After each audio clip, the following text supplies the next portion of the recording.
Hello! అందరికీ నమస్కారం. ఈరోజు దోసకాయ సాంబార్ ఎలా చేసుకోవాలో చూపిస్తాను.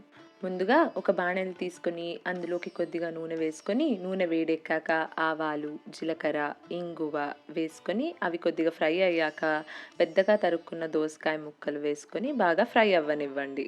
దోసకాయ ముక్కలు వేసుకున్నాక ఇలా ఒకసారి కలుపుకొని మూత పెట్టుకొని మగ్గనివ్వండి. ఒక 10 మినిట్స్ తర్వాత మూత తీసుకొని ఒకసారి కలుపుకొని అందులోకి ఒక చిటికెడంత పసుపు, కొద్దిగా ఉప్పు వేసుకొని బాగా కలుపుకొని మూత పెట్టేసుకోండి. ఉప్పు వేయటం వల్ల దోసకాయ ముక్కలు నీరు వదిలి తొందరగా ఉడుకుతాయి.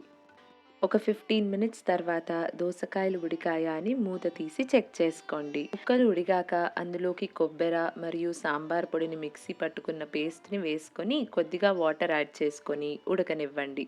ఇక్కడైతే నేను ఎండు కొబ్బరి వాడానండి. పచ్చి కొబ్బరి కూడా వాడుకోవచ్చు. ఇందులోకి 2 పిడికెలంత చింతపండు రసంని బాగా పిండేసుకొని ఒకసారి కలుపుకోండి.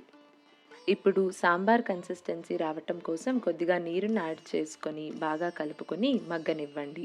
తర్వాత ఇందులోకి ఒక చిటికెడంత పసుపు మరియు కొద్దిగా కారం వేసుకొని ఒకసారి కలుపుకోండి. స్టేజ్‌లో ఉప్పు కొద్దిగా తక్కువ అనిపిస్తే ఉప్పు వేసుకొని అడ్జస్ట్ చేసుకోవచ్చు. అలాగే కొద్దిగా బెల్లం వేసుకొని అన్నిటిని బాగా కలిపి ఒక ఉడుకు రానివ్వండి. అలాగే అందులోకి హాఫ్ కప్ ఉడికించుకున్న కందిపప్పును వేసుకొని ఒక ఉడుకు రానివ్వండి. సాంబార్ కన్సిస్టెన్సీ కోసం ఉడికించుకున్న కందిపప్పు వాటర్ని ఇందులోకి యాడ్ చేసుకొని ఒక ఉడుకు రానివ్వండి. లాస్ట్లో ఇంగువ తరువాత వేసేసుకోండి. అంతే, ఎంతో రుచికరమైన దోసకాయ సాంబార్ని బౌల్లోకి సర్వ్ చేసేసుకోండి. ఇదైతే రైస్లోకి ఎంతో టేస్టీగా ఉంటుందండి.